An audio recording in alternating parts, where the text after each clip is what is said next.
Seattle, Washington, home of the Seahawks, Mariners, and the Space Needle. Not exactly the components you would associate with hip-hop music. Walk in Macklemore's thrift shop shoes for a second, because it's one thing to put Pittsburgh, Pennsylvania on the map, a city known for football but not much else. But this is Seattle, known for fish markets, the very first Starbucks, Nirvana, and now Macklemore and Ryan Lewis. Since you're already in his shoes, let me ask you something. How do you feel about songs like Wings or Same Love or any of his other songs with heavy messages? I think if you expect Macklemore to have a body of work which spans, let's say, 6 to 7 albums, his style sort of works against him. You take a song like Wings and make it so passionate, so emotional, and as the listener, I take it as him saying, "This is how I feel about materialism." Now you take Other Side. "This is how I feel about substance abuse." Same Love. "This is how I feel about gay marriage." You know, everything is so epic. I believe it makes it harder to revisit topics. Not that he can't, but if he does in the future, it might sound a bit redundant. It's like having a fight with your girlfriend. You make your point at the top of your lungs, walk out, then seconds later come back in,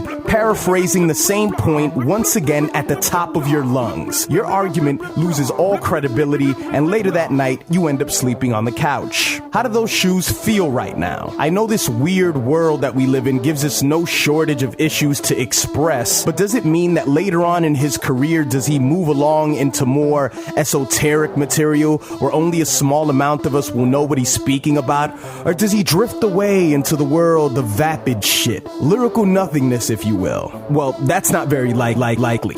But those shoes of yours, they should feel really good right about now. Cause all things considered, there's so much upside here. Every song is written with a sense of closure. Macklemore is such an open book, which maybe isn't the best recipe for longevity. You'll notice that the fakest folks normally stick around for a while. Being real isn't exactly what works today, but in all honesty, it's what works for me.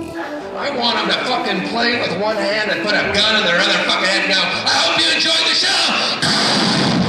Yes! Yes! Play from your fucking heart!